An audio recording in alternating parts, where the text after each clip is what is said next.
Que vamos a hablar de muchas y variadas cosas en esta era del procesamiento de datos, donde el recurso somos todos y cada uno de nosotros, donde la interfaz es nuestra droga y nuestro credo, como decía Marta Peirano. En 2030, todos nuestros movimientos habrán sido monitorizados durante décadas. La seguridad social sabrá cuándo vas a morirte antes de nacer, tu seguro sabrá cuánto azúcar hay en tu sangre y cuántas cervezas hay en tu nevera, cómo interaccionan tus medicamentos con la radiación de tu barrio, de qué se murió tu padre y de qué lo hizo el padre de tu padre. La empresa que te contratará o que te contrata ha calculado tu productividad a medio plazo, incidiendo ya en tus futuras bajas, en tus divorcios, separaciones o incluso en las enfermedades de tus futuros hijos contra tu potencial de mercado. Un algoritmo a prueba de prejuicios habrá escrito tu contrato. Eso y cada pequeño detalle de nuestra vida será calculado en función de la productividad. Y no sé si esto ya es tanto futuro como reza la mesa que comenzamos ahora, y sino que, en cambio, esto ya es presente. La revolución tecnológica ha acelerado los cambios y estos se han dado en todos los sectores y en todos los ámbitos. Y es verdad que parece que el sector privado lo está aprovechando con mayor agilidad que el sector público. Por ello, estas jornadas buscan iniciar esa reflexión y ese debate de cómo la parte pública puede y debe adaptar y aprovechar los cambios que se están produciendo y los nuevos contextos para el beneficio de la mayoría y la reducción de las desigualdades. Por eso, por supuesto, antes de iniciar, agradecer al Grupo Parlamentario Socialista la organización de estas jornadas junto a la Fundación Sociedades Digitales por darnos la oportunidad de compartir un rato durante esta tarde para hablar de cuestiones que nos ocupan, nos preocupan, incluso nos inquietan, y lo vamos a hacer con 3 ponentes de lujo, con un reto de excepción, como reza esta mesa, analizar el futuro para poner la tecnología al servicio de la mesa. Muchas gracias a los 3 y no quiero dejar la oportunidad de agradecer también la presencia del embajador de Argentina en España, que está acompañándonos esta tarde a ti. Y lo decía también la secretaria de Estado, el futuro ha comenzado ya y lo sabemos bien en esta casa, ¿no? Quizá no sea la gran oportunidad, pero tampoco quizás sea el gran temor que desde muchos lugares se habla. El algoritmo ya está aquí y desde lo público tenemos que saber responder para que nadie ni nada se quede atrás. Sin duda, hay muchas preguntas y nuestra responsabilidad también como parlamentarios es dar respuestas y dar certidumbre. Yo siempre digo que todo está en nuestra mano, que todo se puede regular para garantizar derechos y ya hemos empezado. El Partido Socialista, sin ir más lejos, ha puesto en marcha diferentes leyes relacionadas, en este caso, con el algoritmo en el mercado laboral, la ley Rider, la ley de teletrabajo, la recién presentada guía de algoritmo para la inspección laboral. Pero bueno, quedan muchas interrogantes, también en el mercado laboral, muchas preguntas.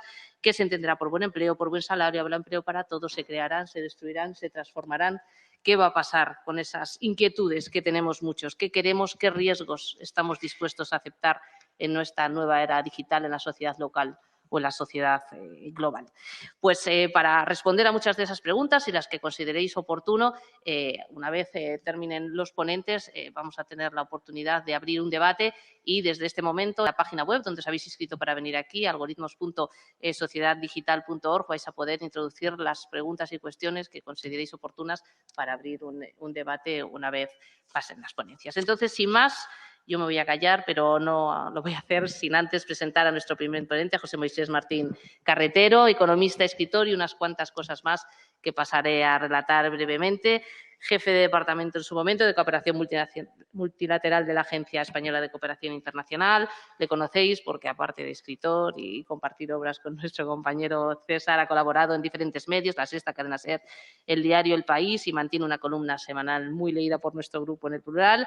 Sus opiniones han aparecido también en la agenda del Foro Económico Mundial de Davos. Es profesor asociado en la Facultad de Ciencia y Tecnología de la Universidad Camilo José Cela y dirige una firma de consultoría internacional. Forma parte de la red de expertos Los 100 de COTEC, de la Fundación COTEC para la Innovación, y desde julio de 2020 es vocal del Consejo Asesor de Asuntos Económicos del Ministerio de Asuntos Económicos y Transformación Digital, así como desde el 2022, donde ha entrado a formar parte del Consejo Asesor del Alto Comisionado España Nación Emprendedora, dependiente de la Presidencia del Gobierno.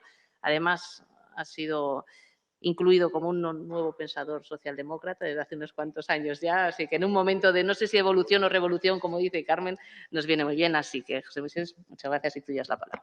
Muy bien, muchísimas gracias por esta invitación a participar en estas jornadas, en el Grupo Parlamentario Socialista, por supuesto, la Fundación Sociedades Digitales y gracias por esta presentación. Bueno, ya lo de nuevo pensador, algunos ya hemos dejado de ser jóvenes promesas y empezamos a ser viejas glorias, ¿no? Pero bueno, en última instancia siempre viene bien que te hagan este tipo de presentaciones. Muchísimas gracias, Esther. Bueno, la pregunta que tenemos que responder es difícil de contestar, ¿no? Porque estoy viendo el panel y dice analizar el futuro para poner la tecnología al servicio de la mayoría. Y yo diría, bueno, lo primero que tenemos que saber es de qué hablamos cuando hablamos de futuro, porque el futuro puede ser la semana que viene, puede ser dentro de 100 años, ¿no? Y los horizontes temporales que se están planteando nos marcan digamos, un camino digamos, y una reflexión diferente, ¿no? Entonces, bueno, si pensáramos en los próximos 10 años, luego hablaré un poco, me gustaría hablar también un poco sobre no tanto de los próximos 10 años como de los próximos, quizás de los próximos 100 años, ¿no? Pero si hablamos de los próximos 10 años, lo cierto está en que yo creo que la agenda, y luego pues Diego va a poder comentar mucho sobre a mitad de camino, ¿no? Justo en el año 2050, ¿no?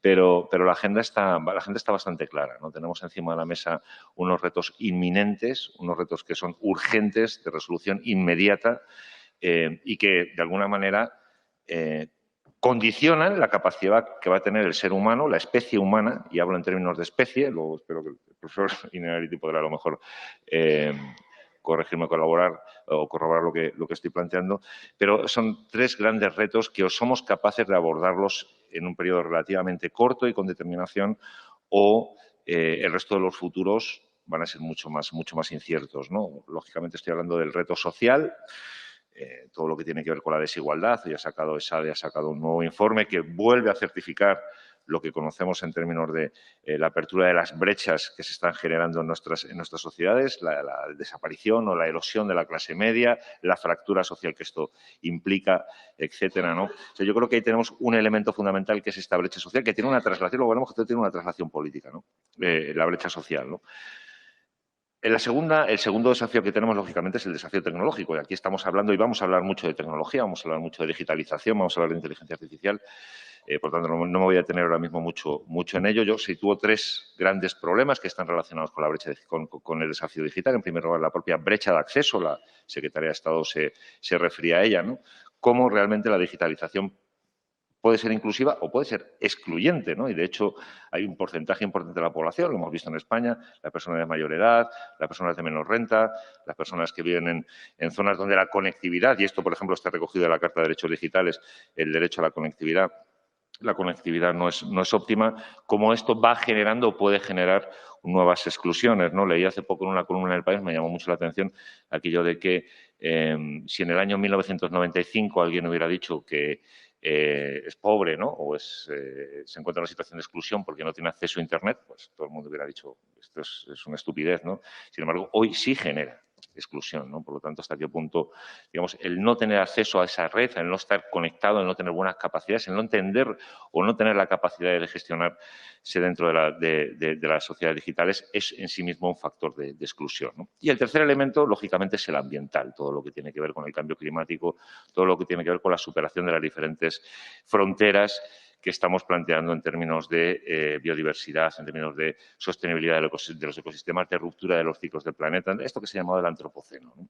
Lo cierto está en que las tres relaciones están interconectadas, ¿no? La brecha social, la brecha digital y la brecha ambiental, los tres desafíos están interconectados, ¿no? Entonces, a corto plazo, nos encontramos con que tenemos que construir un paradigma de actuación política y social y económica que sea capaz de articular esta transición justa, que no es tanto, ahora hablamos mucho de transición ecológica justa, hay que incorporar también la transición digital justa, hay que hablar también de justicia en el ámbito de la transición digital, porque el problema que nos estamos encontrando es que el ritmo y la velocidad del cambio que se está produciendo es tan grande, la aceleración es tan grande que nuestros sistemas democráticos, a mí me da la sensación, podremos debatir sobre ello, a mí me da la sensación de que no están preparados para asumir todos estos cambios. Cuando empezamos a regular una tecnología, cuando empezamos a comprender lo que está pasando, los efectos de una tecnología, ya está obsoleta o puede llegar a estar obsoleta. Nos ha pasado en muchísimas ocasiones, ¿no? Y esto, si hablamos luego, hablaremos más despacio seguramente de la inteligencia artificial,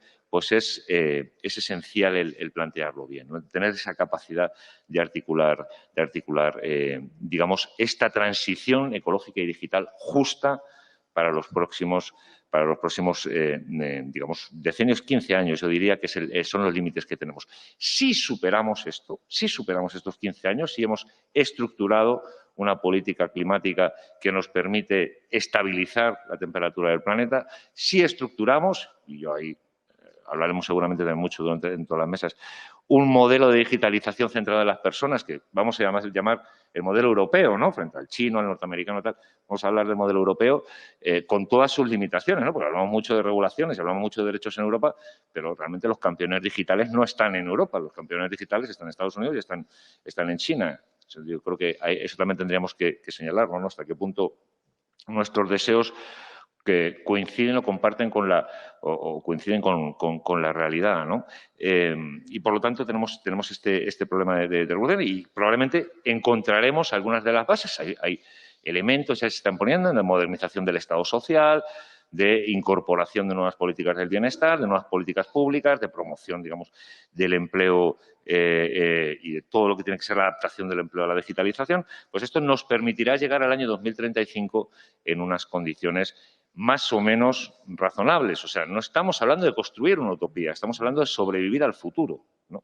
Yo creo que estas son lo que yo diría que son las diferencias, ¿no? Entonces, a mí me gustaría, por terminar mi presentación y dar tiempo al resto de mis contertulios, terminar con que si miramos un poquito más allá, ¿qué pasa si miramos, no 15 años o 20 o 25, ¿no? Sino si miramos 100 años más allá? O sea, ¿cómo va a ser el futuro en el que vamos a vivir? Y yo pongo 3 escenarios encima de la mesa. Hay un primer escenario que yo no descartaría, que es que gane China. Y cuando digo que gane China, no es que se imponga geopolíticamente, sino que se imponga intelectualmente China. Hay un libro, es de ciencia ficción, no sé si lo han leído, El problema de los 3 cuerpos. Hay mucha ciencia ficción china, de mucha calidad. El problema de los 3 cuerpos. Si uno lee ese libro, no voy a contar aquí la historia, pero si uno lee ese libro, al final el mensaje de fondo es el siguiente. Los retos que tiene el planeta Tierra requieren de un sistema de planificación como el chino. Si uno piensa que vamos que en un sistema de información totalmente transparente, de inteligencia artificial, de datos, etcétera, se puede tener toda la información que sea necesaria, es que de repente esto que algún autor ha llamado el tecnosocialismo se puede convertir en una realidad. Y esta es la apuesta de China. La apuesta de China es que voy a tener toda la información, todos los elementos, toda la relevancia suficiente como para poder gestionar los retos de mi sociedad, ¿no? Y por lo tanto, yo creo que corremos, no sé, es un escenario que es viable y factible que vivamos en 2100, 2110, vivamos en un mundo que sea un sistema político tecnosocialista en el sentido tecnochino. O sea, en el sentido de que la tecnología va a hacer que la toma de decisiones centralizada sea superior a la toma de decisiones descentralizada. Y esto puede ocurrir, porque al final muchos de nuestros mercados se basan en las fallas de información que tenemos. Cuando esa información es completa, pues a lo mejor ya no hacen falta mercados, ¿no? La gran defensa de Hayek en relación a los mercados frente al socialismo era que el socialismo no es capaz de captar la información. Pero ¿y qué pasa si tenemos esa información? Primer escenario, tecnosocialismo, lo voy a llamar así. Segundo escenario, tecnodistopía, es decir, en el sentido en el que no somos capaces de imponer una regulación, no somos capaces de estructurar estas políticas públicas y esto hace que la tecnología vaya siempre por delante y nos encontremos con que al final quienes mandan son las grandes corporaciones y, digamos, con exigencias de rentabilidad por delante, ¿no? Todo lo que tiene que ver con los mercados financieros y todo lo que tiene que ver con lo que está efectuando, el impacto que está teniendo la estructura económica mundial, donde a mí me gustaría dar algunos datos, por señalar algunos. Está por aquí alguien que a lo mejor puede corroborarlos o no. El 75% de las visitas que se hacen a empresas de e-commerce en el mundo son a Amazon. El 75%. El 96% de los usuarios de buscadores utilizan Google. Estamos hablando de que 6.500 millones de personas son los usuarios de Google. 6.500 millones de personas. Es decir, un mundo donde se proyecta ese poder de mercado, donde se proyecta esa capacidad de actuación sin regulación, es un mundo, pues, también particularmente diferente, podremos hablar, ¿no? Y entre ese camino, ¿no? Entre ese otro camino del tecnosocialismo, ¿no? y digamos, grandes gigantes digitales que son capaces de ordenar todo, tenemos que encontrar una vía democrática. ¿Europa la representa? ¿Puede avanzar en ella? Yo diría que sí. Es nuestra misión, ¿no? Y es nuestro mandato. Pero no está escrito que lo vayamos a conseguir. Yo creo que tenemos que ser conscientes de que no está escrito que lo vayamos a conseguir. Es posible que nos equivoquemos, es posible que nuestra regulación haga que no tengamos un tejido económico lo suficientemente potente como para competir. Es posible que de repente la Unión Europea se vea excluida de algunos de los procesos. Ahora mismo la dependencia tecnológica que tenemos en materia de inteligencia artificial es asombrosa, siendo una potencia comercial como somos, ¿no? En fin, yo quisiera quedarme aquí. Efectivamente, creo que el futuro está abierto, que, como decía la secretaria de Estado, es probabilístico. Creo que tenemos que pasar primero estos primeros de los próximos 15 años y responder a estos retos y que, en cualquier caso, tenemos que reflexionar sobre el futuro hacia el que nos dirigimos en el sentido en el que nos planteaban la pregunta. Es decir, ¿cómo podemos hacer para que la tecnología nos permita construir este futuro? Muchísimas gracias.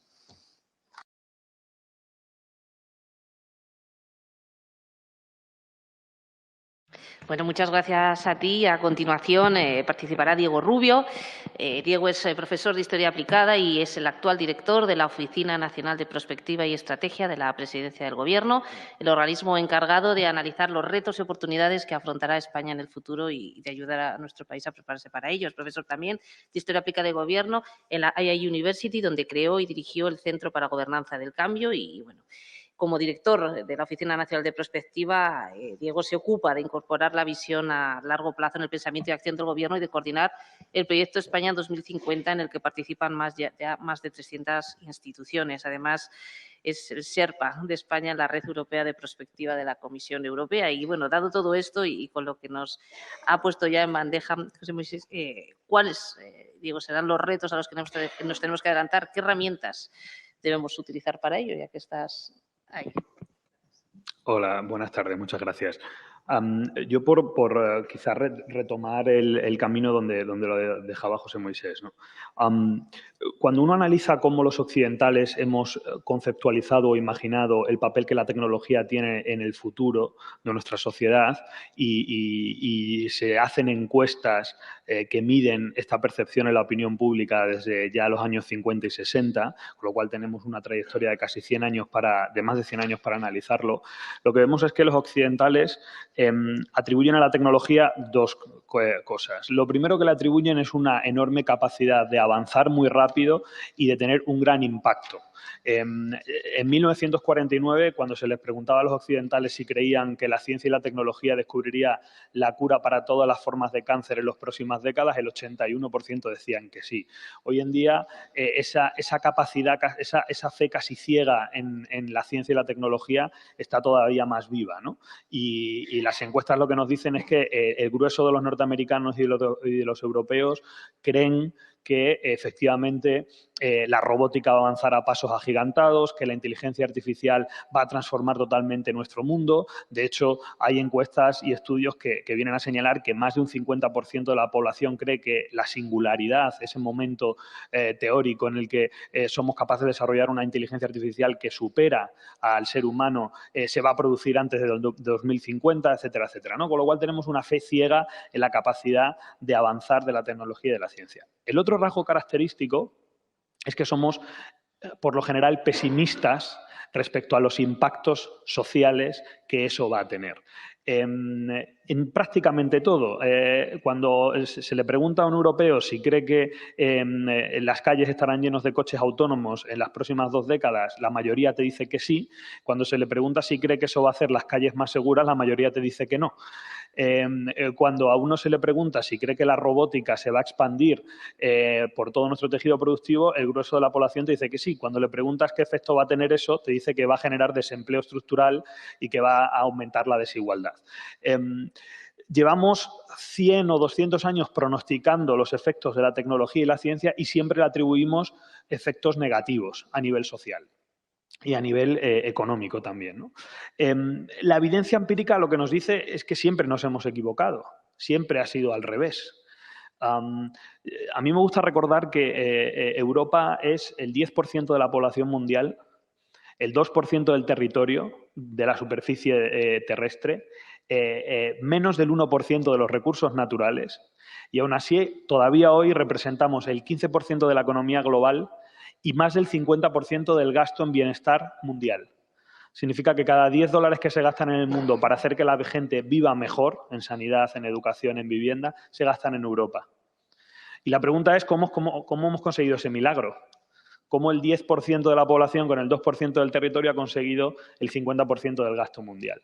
Y eso, la explicación se encuentra en la cronología, porque Europa empieza a tener ese papel a partir del año 1800, cuando las tecnologías que se desarrollan en la primera revolución industrial empiezan a permear realmente el tejido productivo británico, alemán y luego en otros países de la Unión Europea, de lo que hoy es la Unión Europea, ¿no? Nosotros en el 1700 éramos nada.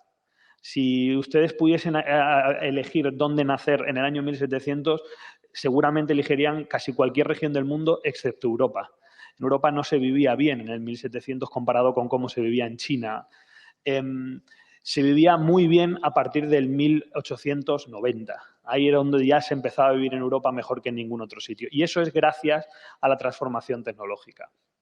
Y esto es algo que tenemos que recordarnos todos los días. Cuando hablamos de aumentar la productividad, no estamos pensando, que es lo que piensa mucha gente, en hacer que una serie de empresarios ganen más dinero. No, es que esta es la base del bienestar. Es precisamente nuestra capacidad de desarrollar tecnologías y ciencias lo que nos permite vivir como vivimos hoy en día, ¿no? Ahora bien, el desarrollo no es lineal, el progreso no es lineal. Cuando uno analiza qué pasó al hilo de la primera revolución industrial, es verdad que en 1890 se vivía mucho mejor que en 1790. Pero también es verdad que en 1810 se vivía mucho peor que en 1790. La revolución industrial lo que provoca en Occidente durante las primeras 4 o 5 décadas es un aumento descomunal del desempleo, un empeoramiento de las condiciones de vida de la mayor parte de la población enorme. La gente tiene que abandonar el campo, vivir en la ciudad, trabajar en unas fábricas en condiciones infrahumanas donde no había legislación que le decía al dueño de la fábrica cómo tenían que ser esas condiciones laborales. Tenían que hacinarse en pisos porque en la periferia urbana porque las ciudades habían crecido drásticamente y no había vivienda suficiente para todos, etcétera, etcétera, etcétera. Es lo que los historiadores de la economía llaman la pausa de Engels. Hubo 50 años en los que la revolución tecnológica hizo que la productividad de las empresas y el PIB de los países creciese drásticamente y, sin embargo, el bienestar del grueso de la población cayese en picado, ¿no? El peligro que tenemos hoy es asomarnos a una pausa de Engels similar y hay cada vez más indicadores que nos dicen que vamos por ese camino, ¿no? Y al final es un reto de lo que decía antes José Moisés, de regulación, de capacidad de reacción. La gente, la mortandad laboral en Inglaterra aumentó drásticamente porque no había una legislación que le dijese al dueño de la fábrica en qué condiciones tenían que trabajar los obreros, ¿no? Tardamos 30 o 40 años en desarrollar esa legislación.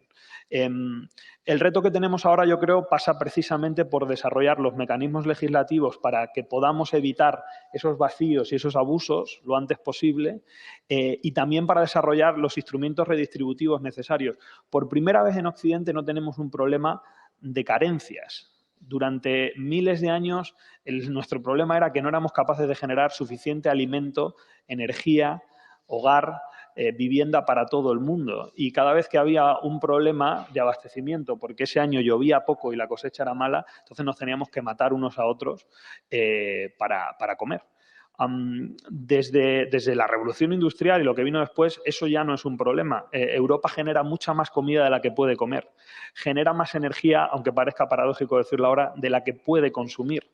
Tenemos mucha más vivienda de la que necesitamos. De hecho, España es el país con más vivienda vacía en la Unión Europea. Se calcula que más del 20% de nuestras casas están vacías.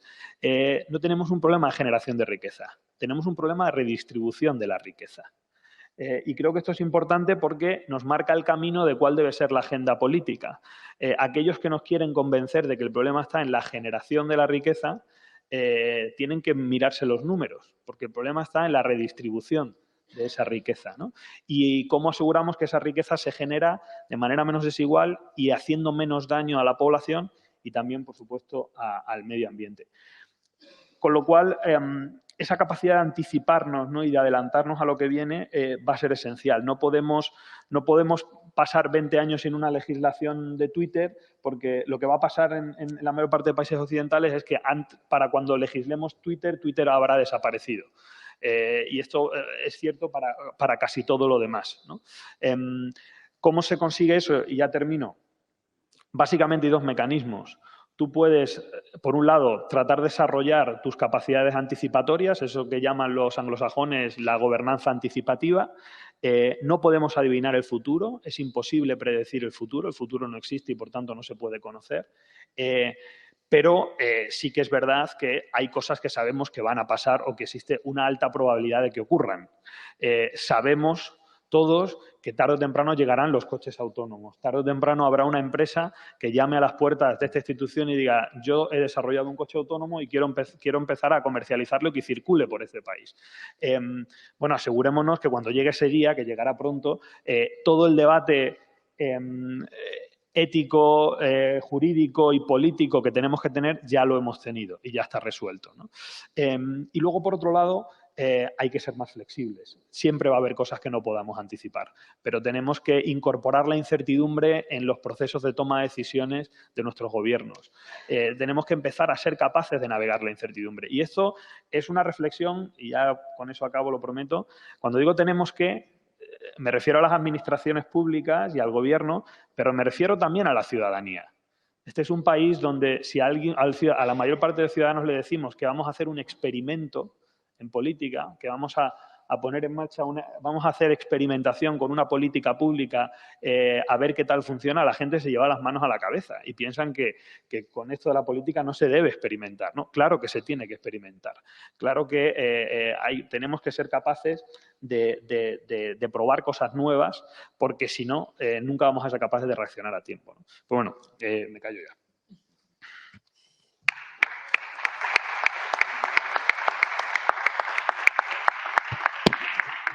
Muy bien, gracias, Diego. Y terminamos el panel de la tarde, donde seguro que vamos a dar respuesta y vamos a seguir configurando este mapa de palabras, ¿no?, que estamos enmarcando hoy, ¿no? Estamos hablando de tecnofetichismos, incluso en ocasiones, ¿no? También tenemos que hablar de configuración ética.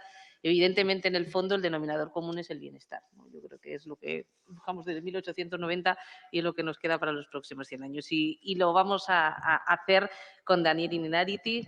Gracias y bienvenido por estar aquí, catedrático de Filosofía Política y Social, investigador de Ikerbasque en la Universidad del País Vasco y director del Instituto de Gobernanza Democrática. Es escritor también. Entre sus libros cabe destacar Un mundo de todos y de nadie, La democracia del conocimiento, El futuro de sus enemigos o La política en tiempos de indignación. Es también colaborador habitual de opinión en El País, en El Correo Diario Vasco y en La Vanguardia, y ha recibido diferentes premios como el Premio Príncipe de Viana o el Premio de Humanidades, Artes y Culturas de Laboral Cucha.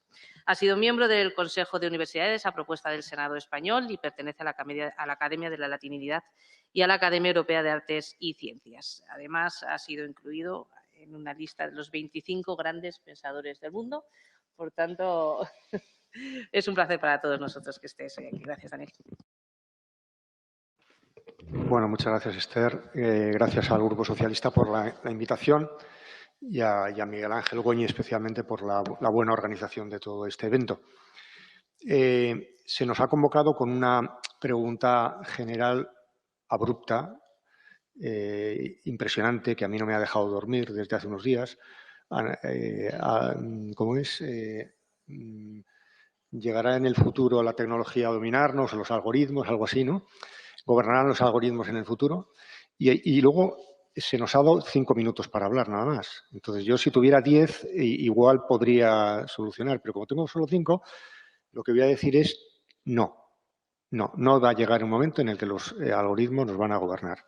Y lo voy a explicar en 2 pasos, uno genérico y otro relativo a la tecnología, haciendo, como decía Esther, un mapa y, por tanto, sin poder entrar en mucho detalle, ¿no?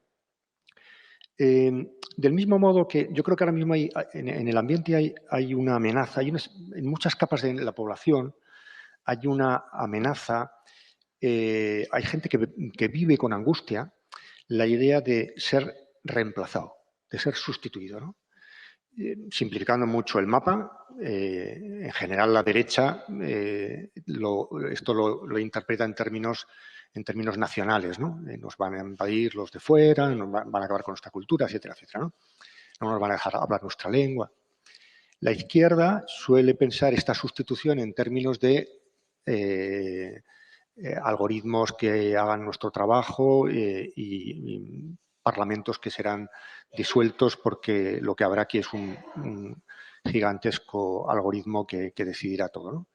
Bueno, pues frente a esto, lo que yo sostengo, y no me da tiempo a justificar, pero concédenme este crédito y si no discutiremos, es que esto no va a ocurrir. No va a haber sorpaso. No va a haber sorpaso de la inteligencia artificial respecto a la inteligencia humana por una razón fácil de entender. Y es porque somos dos inteligencias completamente distintas, hasta el punto de que hay quien discute que a la inteligencia artificial se le pueda denominar como tal, que no es tan artificial, no es tan inteligente ni tan artificial. Es bastante tonta y muy sucia, muy poco artificial. Eso de la nube es una metáfora para algo muy concreto, muy material, que consume un montón de energía y genera una basura enorme, ¿no? Por tanto, estamos ante dos tipos de inteligencia que van a tener que pensar un ecosistema en el que los defectos de una se compensen con las virtudes de la otra, pero en la que yo no veo una facilidad de reemplazo. Puede haber intentos de reemplazo, puede haber, y los hay de hecho, como ha habido a lo largo de la historia de la humanidad, ha habido muchos intentos de sustituir a la política por algo que se le parece. Ha habido la tecnocracia, por ejemplo, el gobierno de los expertos, etc. Ha habido intentos de decir, bueno, cerremos los parlamentos y pongamos a profesores de universidad, ¿no? Y hasta que nos hemos dado cuenta de que eso no funciona. Pongamos a economistas que han gestionado con éxito sus empresas, eso tampoco funciona, ¿no? Entonces, lo que quiero subrayar es que hay una parte, la parte más específicamente política de la política, nunca la va a hacer bien una máquina. Nosotros los humanos la hacemos bastante mal, pero las máquinas la van a hacer todavía peor. ¿Por qué? Porque una máquina es inteligente en un contexto muy determinado. Cuando hay muchos datos, cuando el input y el output están muy claros, cuando estamos ante un problema que se puede cuantificar, cuando no hay que interpretar demasiado la realidad y el contexto. En esos temas, en esos casos, el Go, el ajedrez y mil otros asuntos que podríamos mencionar aquí, también de la administración pública, las máquinas nos van a ganar y cuanto antes nos sustituyan, mejor, ¿no? Pero cuando la parte política, específicamente política de la política, tiene que ver con decisiones que se toman en un contexto de ambigüedad, de pensamiento no lineal, con muy pocos datos, incluso con poco tiempo. Y en esto los humanos no lo hacemos demasiado mal, de verdad. Estamos todo el día quejándonos de nosotros mismos, de lo inútiles que somos, pero no lo hacemos demasiado mal, lo hacemos bastante bien, a juzgar por el contexto en el que estamos, ¿no? Una máquina, hay 1000 ejemplos que se podían poner de esto, ¿no? Pero una máquina no entiende un chiste, no sabe elegir cuando las opciones son ambiguas o cuando hay poca información. Y nosotros entendemos, incluso a veces hasta somos capaces de contar un chiste, ¿no? Y que alguien se ría, ¿no? Hay ya bastantes estudios sobre el tema del sentido del humor de los algoritmos. Es realmente interesante ver cómo los algoritmos imitan. Son muy capaces de imitar nuestro sentido del humor, pero no lo tienen en absoluto, porque el sentido del humor probablemente y la ironía sea lo que más nos define como humanos, ¿no? Por consiguiente, tranquilidad, no se va a cerrar el Parlamento, vamos a seguir en nuestros escaños, o sea, esto en la Moncloa, esto, a lo mejor están otros, pero alguien va a ver aquí, porque esto no es fácilmente sustituible, ¿no? Y la segunda cosa, ya más relativa a la tecnología, brevemente, creo que hay 3 posibles respuestas a la hora de pensar la tecnología. Pensar la tecnología como una solución para todo, pensar la tecnología como algo neutral y pensar la tecnología como algo que nos condiciona.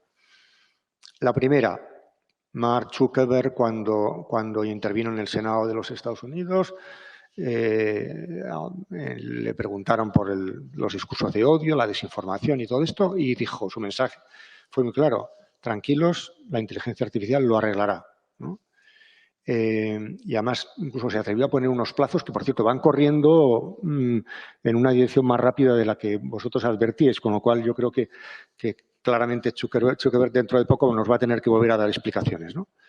Es decir, esta idea de pensar que hay una parte de los problemas que tenemos tienen una parte tecnológica, sin duda. Yo he defendido 1000 veces que no podemos salir adelante sin un gran impulso tecnológico, sin conocimiento, sin ciencia. Pero el último libro que he escrito se llama La sociedad del desconocimiento. Ojo, hay una parte de nuestra decisión que no se va a solucionar y de nuestros problemas que no se va a solucionar tecnológicamente, ¿no? Y esa parte es muy importante identificarla bien, ¿no? Para que no haya una invasión de técnicas o de procedimientos que no son apropiados para eso, ¿no? El segundo es pensar en el neutralismo, el enfoque neutralista, que sería decir, bueno, la tecnología es neutral. Las armas no matan, lo que matan son los seres humanos que las utilizan, ¿no? Bueno, es verdad que las armas, no he visto ningún arma, bueno, ahora ya esto empieza a ser problemático, ¿no? Pero en principio es verdad que las armas solo matan si hay alguien que está detrás y que aprieta el gatillo, ¿no? Pero algo pasa, voy a poner un ejemplo que tenemos ahora muy reciente por sucesos dramáticos en Estados Unidos. Algo pasa cuando en una sociedad hay tantas armas en los domicilios privados. Uno no puede decir, no pasa nada, si no las usamos, no pasa nada, que es lo que dicen los partidarios de que no haya ninguna legislación que limite el derecho a tener armas, ¿no? Pero, ¿qué nos está diciendo una sociedad en la cual casi todo el mundo tiene una escopeta en casa pensada para defenderse de un semejante, no para cazar? Nos está diciendo un montón de cosas acerca de la concepción de la soberanía que tiene esa persona, de la confianza o la desconfianza hacia los demás, hacia los instrumentos, hacia la policía, etcétera, etcétera, ¿no? Por tanto, es verdad que las armas son neutrales, pero solo hasta cierto punto. No sé si habéis visto una serie de televisión sobre la epidemia de opiáceos en Estados Unidos, se llama Dopsic, donde la empresa que distribuye ese opiáceo y al mismo tiempo manipula a los médicos para que la receten alegremente y engaña con los riesgos de adicción que esto plantea, en el juicio, cuyo resultado no diré para que no quitarle emoción al asunto, en el juicio defienden que los opiáceos son neutrales, ¿no? Y que, por tanto, si uno se convierte en un adicto a los opiáceos, eso es una culpa del consumidor, no del médico y, por supuesto, mucho menos del fabricante, ¿no? Bueno, no es verdad. O sea, entonces, el tercer gran enfoque, y ya con esto termino, sería pensar que en la tecnología lo que hace es condicionar nuestra sociedad. O sea, la condiciona. Y yo creo que donde huyamos, este sería mi consejo final, ¿no? Huyamos de esos grandes discursos que tienen una perspectiva determinista de la tecnología, en este caso de las tecnologías digitales, y también de aquellos que lo contemplan como una realidad neutral que simplemente depende de su buen uso o mal uso. Y de hecho, yo soy crítico a este respecto con el discurso habitual de la Unión Europea, que no me gusta nada cuando dice inteligencia artificial for good. O sea, hay que poner la inteligencia artificial al servicio del bien, ¿no? Entiendo lo que se quiere decir, comparto el principio, pero dan a entender también muchos líderes políticos que en el fondo aquí hay una tecnología que se está desarrollando a toda velocidad y que lo que tenemos que hacer es adaptarla, ponerla al servicio de algo. No, la tecnología establece un cierto condicionamiento. No es lo mismo el discurso político en la era de Twitter, no es lo mismo la toma de decisiones a partir del momento en el cual tenemos una gran cantidad de instrumentos que deciden por nosotros. En fin, hay un gran conjunto de asuntos que condicionan nuestro presente sobre los que tenemos que pensar todavía más.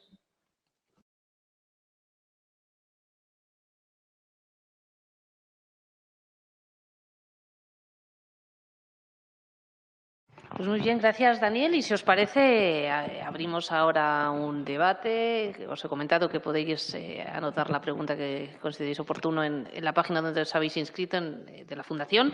Pero si os parece, por abrir por romper el hielo y porque los últimos eran los primeros, Daniel, hablabas de Estados Unidos, de todo lo rápido que va. Y bueno, estamos al fin y al cabo en la Casa del Pueblo. ¿Qué creéis? ¿Hay alguna ideología que tenga más fácil beneficiarse electoralmente de los cambios que nos trae la tecnología y de la aceleración de esos mismos cambios? ¿Cómo lo ves? Bueno, es que antes me ha oído decir que estamos en un momento socialdemócrata y le ha entrado la risa y me ha dicho, esto dilo aquí en público. Yo estoy convencido de que estamos en un momento socialdemócrata, ¿no? La realidad es socialdemócrata. Otra cosa es que los socialdemócratas sean bastante torpes, o seamos bastante torpes, pero yo creo que vivimos en un momento. Pero, en fin, me parece que la pandemia, la respuesta que Europa ha dado a esta crisis, a diferencia de la crisis anterior, que fue una crisis que yo resumiría en la siguiente idea. La crisis económica, la interpretación oficial fue una interpretación no sistémica, asimétrica, según la cual había unos culpables de la crisis, ¿no? La derecha que decía, habíamos consumido por encima de nuestras posibilidades, ¿no? La izquierda que decía, no es una crisis, es una estafa.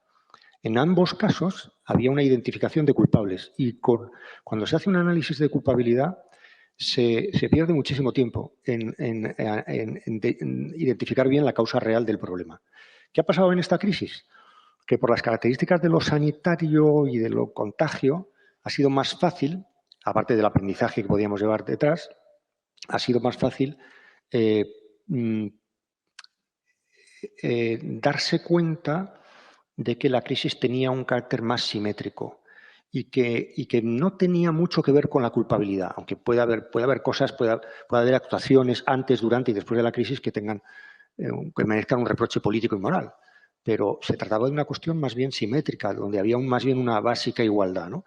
Y por eso creo que toda la batería de medidas que se han tomado en todos los países, por lo menos en Europa, en nuestro entorno, con diferentes matices, ha tenido ese carácter, ¿no? Bueno, yo creo que ya lo he dicho, ¿no? He hecho un momento de propaganda. Ya hemos dejado el titular. Pero bueno, no sé, quizá, José Moisés, en este caso, ¿los gobiernos y el Poder Legislativo estamos dando la respuesta que hay que dar? Vamos a ver.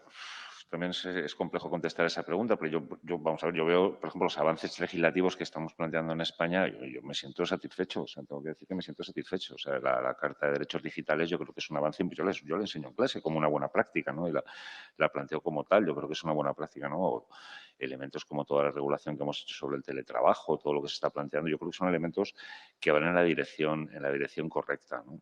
Y en términos generales yo diría que la Unión Europea lo está intentando, ¿no? Y esto es un debate que también sería interesante plantearse, porque al mismo tiempo que la Unión Europea lo está intentando, con más o menos acierto, ¿no? Un poco lo decías el tema que la tecnología tiene que ser para el bien. Bueno, pues claro, todo tiene que ser para el bien, pero sin embargo las armas también se hacen para la paz, ¿no? Y luego, sin embargo, sirven para matar a la gente, ¿no? El problema que tenemos no es un problema tanto de voluntad política, que también, o de voluntad de intentar hacer las cosas. Yo creo que vamos entrando de alguna manera en una serie de lógicas que llevan a que la regulación en la Unión Europea digamos, de la economía digital sea la más avanzada del mundo. Yo diría que eso a estas alturas está claro, ¿no? Para bien y para mal, para defender los derechos de los ciudadanos, para evitar solamente hay que ver a Vestager todas las semanas peleándose, ¿no? con los gigantes digitales por las trampas muchas veces que hacen y tal, o por las condiciones abusivas que plantean en determinados contratos. O sea, yo creo que en esa dirección vamos bien. El problema no lo veo tanto en esa capacidad de querer hacer cosas como en que esa capacidad de querer hacer cosas se hace en un campo de juego que no está siendo realmente protagonista del desarrollo tecnológico. O sea, la Unión Europea es un mercado, no es una potencia tecnológica. Yo creo que esto, cuanto antes nos demos cuenta, mejor, ¿no? Y esto es un problema. Es que el nivel de dependencia que tenemos es bastante alto. desarrollo de las grandes compañías, etcétera. Yo hablaba con... Claro, y otro de los temas, y con esto terminaría la respuesta, no sé si estoy contestando muy bien, me decían, no, es que la Unión Europea, tal, tanta regulación, tal, pues hace que las empresas no puedan crecer, tenemos pocos unicornios, tal, no sé qué, todo esto que decimos, ¿no? De que, ¿por qué Facebook nace en Estados Unidos y no nace en Europa?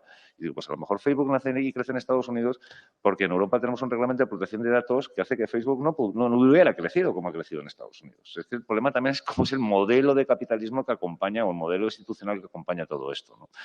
Entonces, yo creo que estamos en un momento efectivamente socialdemócrata, creo que estamos haciendo lo que podemos hacer, pero creo que podemos perder pie convirtiéndonos en un cliente global de dos potencias, que son China y Estados Unidos, y ahí me da la sensación de que nos jugamos más en eso que en cómo regulemos nuestro mercado. Yo creo que nos estamos jugando más en tener la capacidad de competir, en la capacidad de producir economía digital, de hacer crecer economía digital, más que en cómo la regulamos para el ciudadano. Porque hasta el momento la combinación, si tengo que ser honesto, no nos ha salido muy bien. Tenemos una pregunta del público. ¿Crees que debemos dejar que los algoritmos vuelen, ahora hablando de culpables, vuelen tan lejos como sus programadores sean capaces de llegar o hay que cortarles las alas? ¿Hay que marcar límites para evitar que los algoritmos nos gobiernen?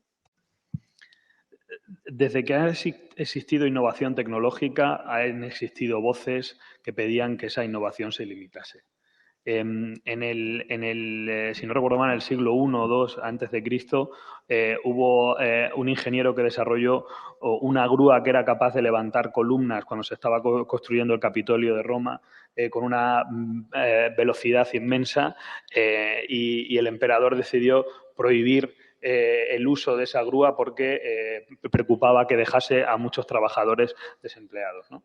Yo creo que la innovación tecnológica por lo general no se puede limitar y por lo general no se debe limitar, lo cual no significa que haya ciertos usos que debamos combatir, que por supuesto los hay, ¿no? Creo que lo que tenemos que dirigir nuestros esfuerzos en asegurarnos que el efecto social que tienen esas innovaciones sea positivo. Yo comparto mucho lo que decía Daniel al principio. Los algoritmos no nos van a gobernar porque los algoritmos no son una entidad.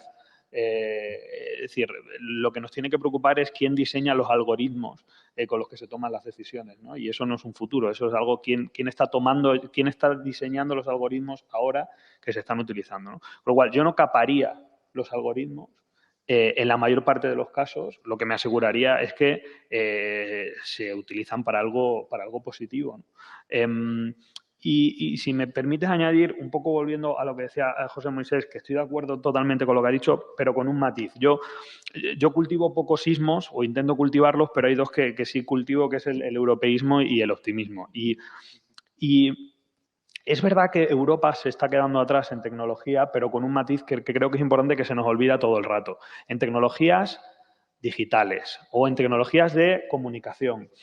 Porque esto creo que es importante que todos nos lo recordemos. Es decir, en el ámbito, por ejemplo, sanitario y en la industria farmacéutica, Europa es el powerhouse mundial, por encima de Estados Unidos y por encima de China.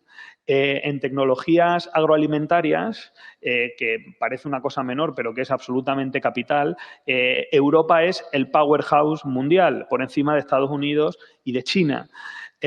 Hay multitud de tecnologías en sectores muy relevantes, químicas, etcétera, etcétera, donde Europa es... no es que no esté detrás de Estados Unidos y China, es que está marcadamente por delante. Y de hecho, si miramos el conjunto, en el agregado, lo que nos dicen los datos es que en el ranking de los 10 países más innovadores del mundo hay más europeos que de ninguna otra región. Cuando miramos el número de patentes por habitantes, la mayoría de países europeos están en el top por encima de prácticamente todos los demás países. Cuando miramos los 10 países que invierten más dinero público en su PIB, en I+D, vemos que de esos 10 hay 6, 7, dependiendo de los rankings, que son europeos. Es decir, yo creo que este soniquete que se ha consolidado de Estados Unidos innova, China copia y Europa regula, ya no es verdad ninguna de las tres cosas. Con la diferencia de que sí que es verdad que nosotros regulamos mejor que ninguno, pero no significa que no fabriquemos o que no inventemos también y que no copiemos, que también lo hacemos, ¿no?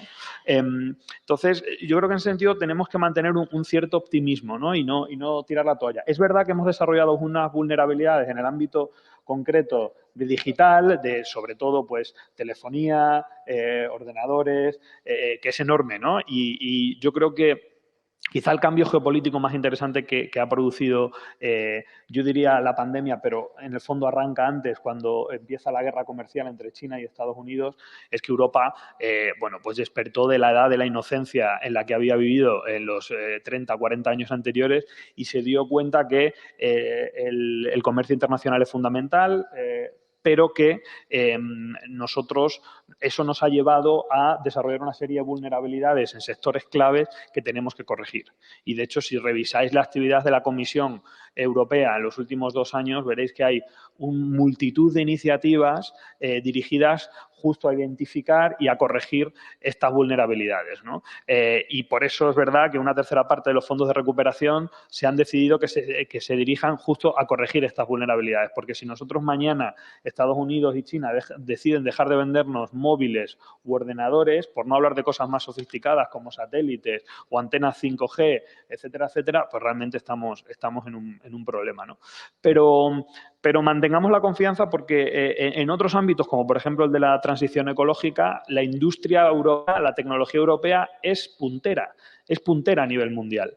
Entonces, yo creo que tenemos que mantener también la confianza, ¿no? Pero totalmente de acuerdo con lo que decía. Lo digital. Sí, no, totalmente de acuerdo.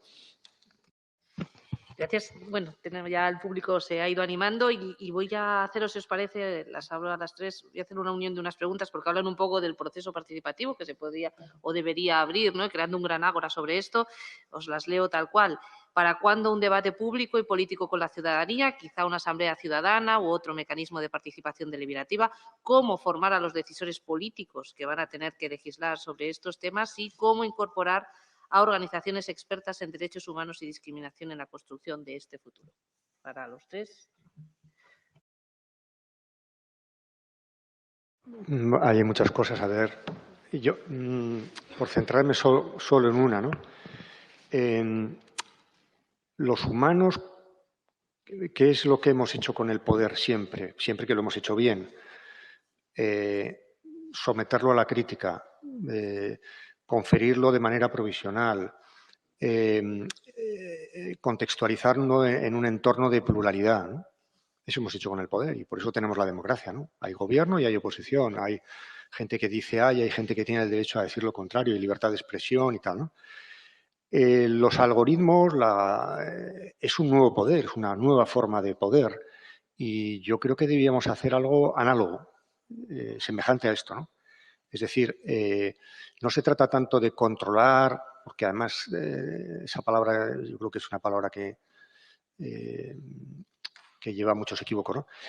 Lo que podemos hacer es establecer procedimientos de contestación y de examen y de crítica, ¿no? Si hay un algoritmo, y como siempre que ha habido un poder, ha habido la posibilidad de un contrapoder. Ese es el ABC de la democracia, ¿no? Y por tanto eso está abierto a nuestra contestación. Si hay un algoritmo, tiene que haber un proceso público, abierto, de contestación, de examen, de auditoría, etcétera. Con toda la complejidad que esto comporta, porque estamos ante un tipo de tecnología que tiene varias dimensiones de complejidad que la hacen poco transparente. Por eso todos los discursos de transparencia de algoritmos, desde mi punto de vista, son bastante wishful thinking, ¿no? Que es, en primer lugar, que los algoritmos tienen vida propia y, por tanto, no se puede... O sea, la explicación del algoritmo no es una cosa fácil, no es una cosa... incluso para el propio autor del algoritmo, el desarrollo de si estamos hablando de machine learning y, por tanto, de una tecnología que no es un mero instrumento, sino que es algo que tiene vida propia y que toma decisiones propias, etcétera, tenemos que, lo voy a decir de una manera provocativa, sobre todo en el Congreso de los Diputados, tenemos que renunciar a la idea de control y tenemos que pensar en una relación con la tecnología un poco más sofisticada. O sea, la idea, en el fondo coincido con lo que Diego decía, ¿no? En el fondo, la idea de control es una forma de contrapoder que sirve para tecnologías de tipo instrumental.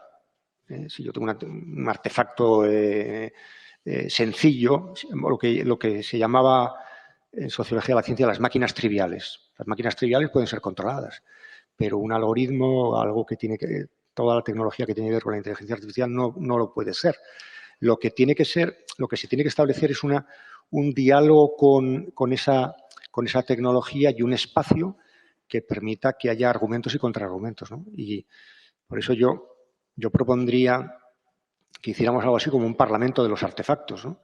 Si de alguna manera, esto no, que nadie lo vea como una amenaza, si, del mismo modo que hemos hecho un parlamento de la naturaleza, porque la naturaleza ha irrumpido en nuestros parlamentos. No es que haya sitios para jirafas y elefantes, pero de hecho la naturaleza está presente con toda la sensibilidad por el cambio climático, la conciencia ecológica, etcétera. Tendríamos que hacer algo similar con la tecnología, ¿no? O sea, que la tecnología tuviera un lugar, un espacio, un sitio de contestación, no simplemente ser un ámbito de las grandes empresas tecnológicas, un espacio de mercado, sino también un espacio de ciudadanía. Si me permites añadir una cosa, es curioso porque siempre que hablamos de controlar algoritmos, lo que denotamos es que tenemos una concepción muy negativa del uso que se va a hacer de esos algoritmos. Hablamos de algoritmos y inmediatamente nos viene a la cabeza control por parte de empresas o de gobiernos, espionaje, sesgos, discriminación en procesos de selección, introducción de crueldad, de una fría crueldad algorítmica en toma de decisiones que tradicionalmente tienen un componente también en cuenta más humano. Pero es que eso es una lectura muy sesgada, porque el grueso de los algoritmos que se desarrollan en el mundo se desarrollan porque, uno, hay financiación detrás para desarrollarlos y, dos, hay grandes bases de datos para alimentarlos. Y esa confluencia de dos cosas no se suele producir con un señor que decide crear fake news desde su casa. En realidad, el grueso de esa innovación se está produciendo o bien de la mano del Estado o bien de la mano de grandes empresas, por lo general para hacer cosas buenas. Cuando pensemos en algoritmos, pensemos también en el algoritmo que detecta la probabilidad de desarrollar un cáncer o de tener un ataque al corazón y te lo predice con un grado de acierto sorprendente. Pensemos en el algoritmo que identifica un alumno que está teniendo problemas con el curso académico y que avisa al profesor 6 meses antes de que si no se le da un refuerzo especial a ese alumno, probablemente ese alumno acabe suspendiendo y acabe repitiendo o acabe dejando la escuela o la universidad.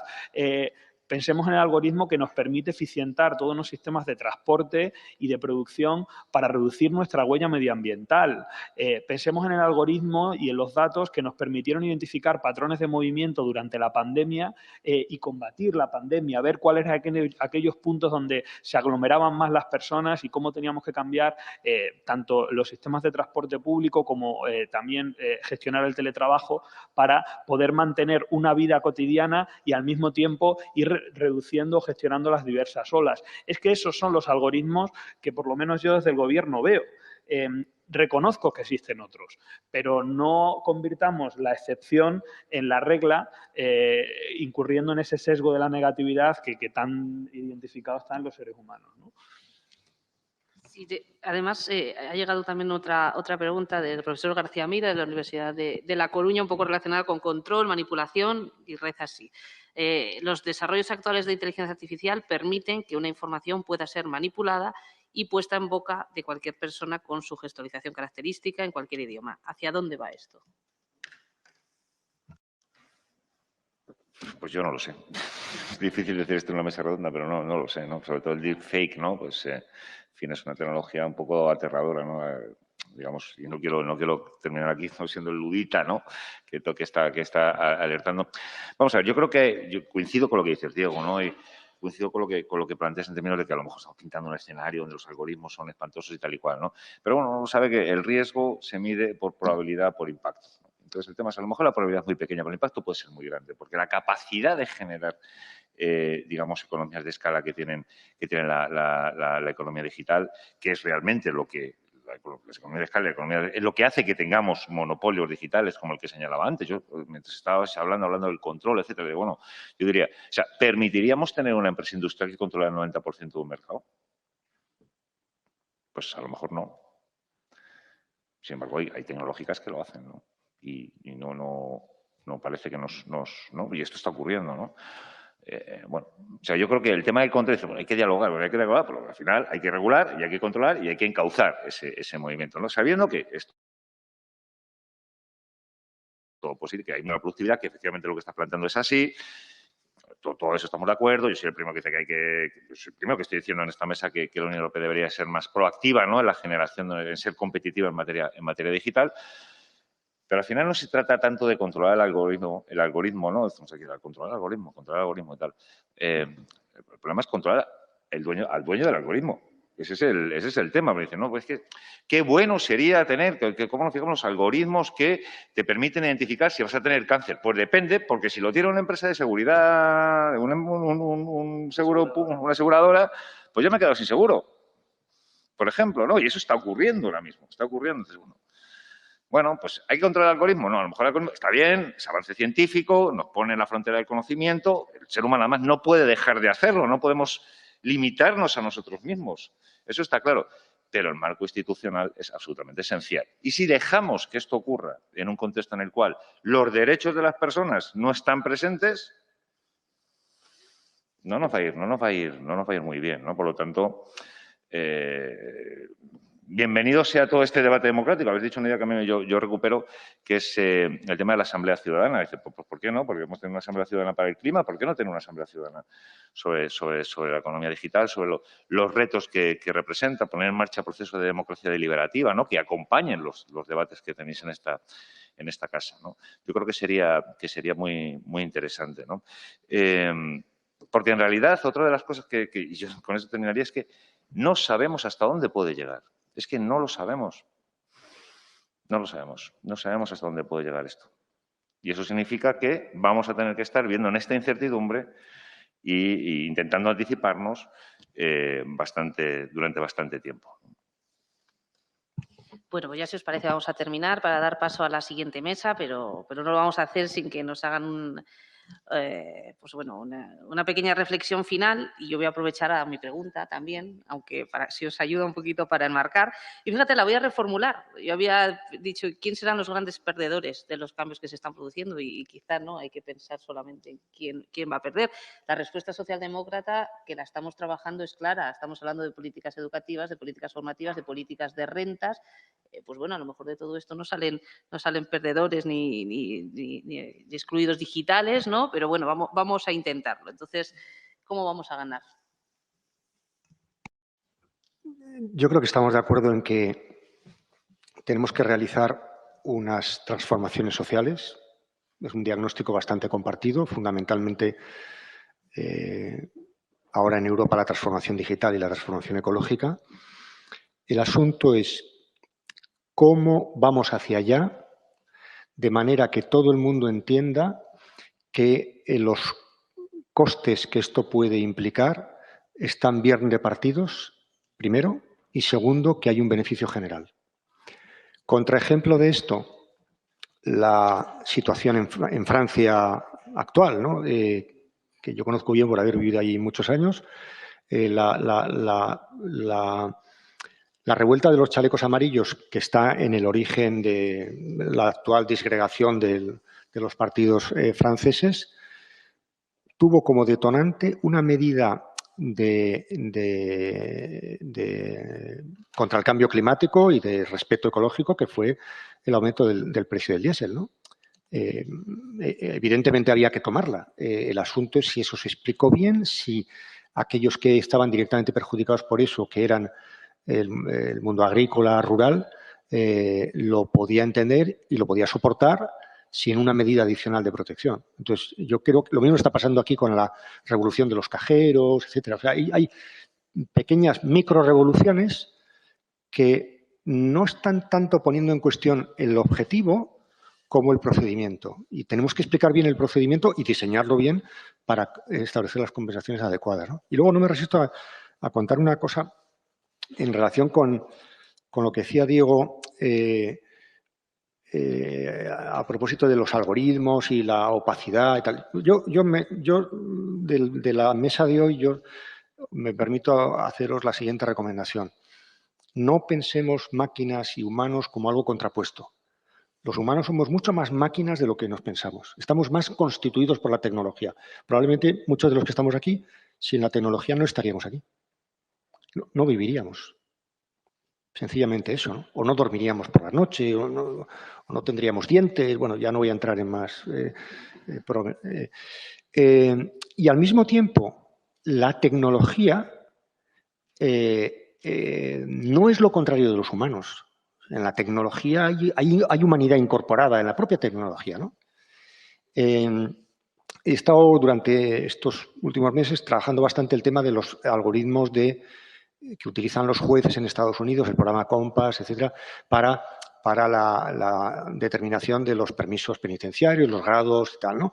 Y todo el mundo, hay una enorme literatura explicando los sesgos que esto tiene, que efectivamente tiene muchísimo sesgo, ¿no?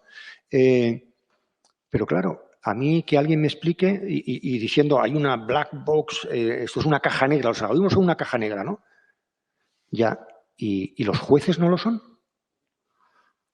Un tribunal supremo, y no hablo de este país, hablo de un imaginario, donde todos sus miembros son varones, ¿no tendrá algún tipo de sesgo? Es decir, pensemos que aquí está todo repartido, ¿no? Y que seguramente lo que tenemos que pensar es más en qué tipo de hibridación tecnohumanista nos interesa que cuántos goles le va a meter un equipo al otro, ¿no? Ese tipo de polarización yo creo que no tiene ningún sentido, ¿no?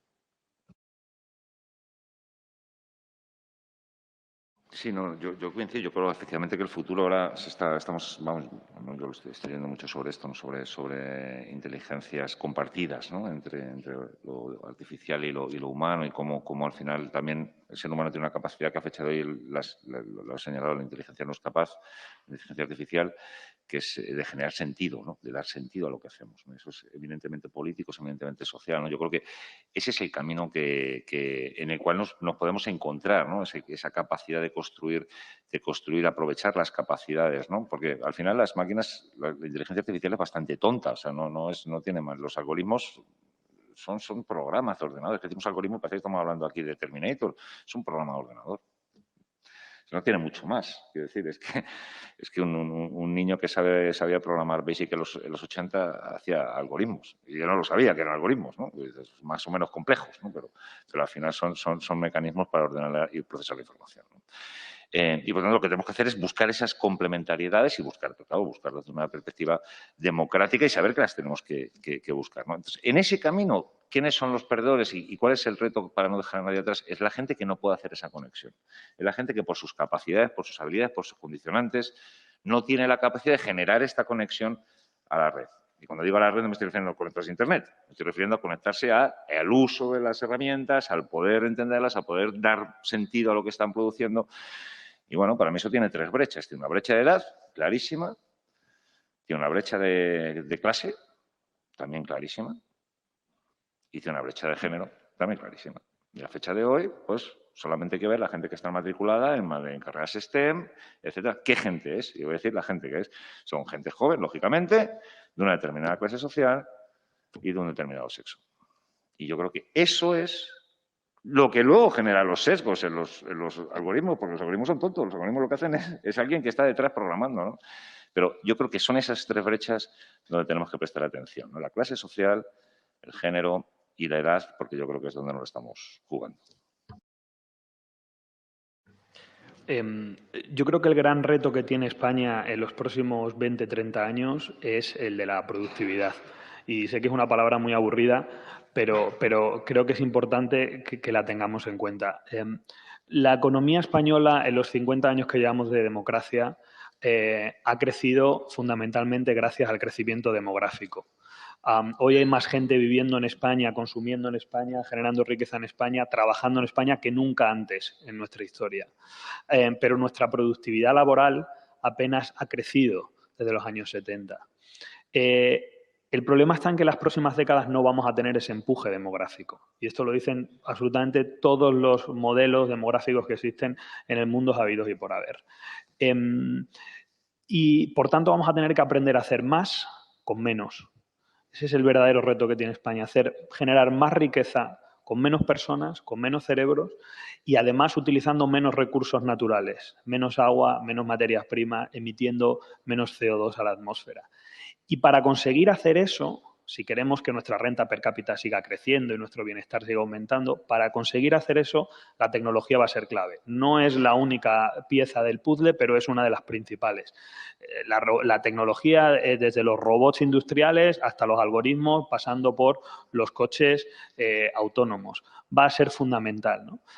Con lo cual, creo que lo primero que tenemos que hacer es perderle miedo a la tecnología y dejar de ver la tecnología como una fuerza que es contraria al bienestar de las personas, contrarias a la generación de empleo, contrarias a la generación de certezas, de tranquilidad, de bienestar, porque es al revés. Siempre lo ha sido.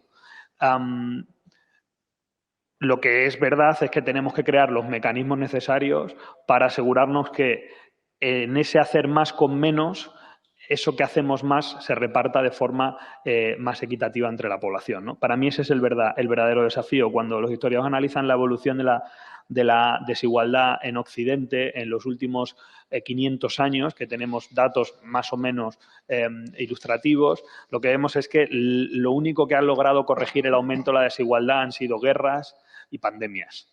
Es la teoría de los Great Levelers, ¿no? Y esto es una cosa que tenemos que... Esto se tiene que acabar, porque sabemos que la economía digital va asociada a mayor generación de desigualdad por cómo funciona, ¿no? Entonces, necesitamos esa tecnología digital, necesitamos esa economía digital para mantener nuestro bienestar, pero al mismo tiempo, hoy es más importante que nunca crear mecanismos especialmente agresivos para evitar que esa tecnología y que esa economía digital se traduzca en mayor desigualdad entre los españoles y entre los europeos y entre los europeos y el resto del mundo. Y para mí esa es la clave. Y eso se hace con políticas públicas, ni más ni menos. Eso se hace con políticas públicas. Bueno, pues muy bien, ¿no? Había una pregunta ya para terminar, no la vamos a pasar, ¿no? En esta mesa que hemos hecho casi de futurólogos, la verdad que el algoritmo ya no se había podido predecir en la pandemia, el volcán, la guerra, el cólera ahora, o ya nos podía decir la próxima invasión extraterrestre cuándo va a ser, ¿no? Pero bueno, nos quedamos con lo que hemos comentado aquí y con tres palabras que habéis repetido en muchas ocasiones: confianza, bienestar y socialdemocracia, ¿no? O sea, que buenos pilares para continuar con esta jornada de hoy. Daros las gracias a los tres, Moisés, Diego y Daniel, y os animo a que participéis en la siguiente mesa de comunicación en la sociedad de las fake news, otra estupenda mesa con Verónica Fumanán, Antonio Ruiz Valdivia, nuestra querida Maricha Ruiz Mateos y David Cierco a continuación. Muchísimas gracias.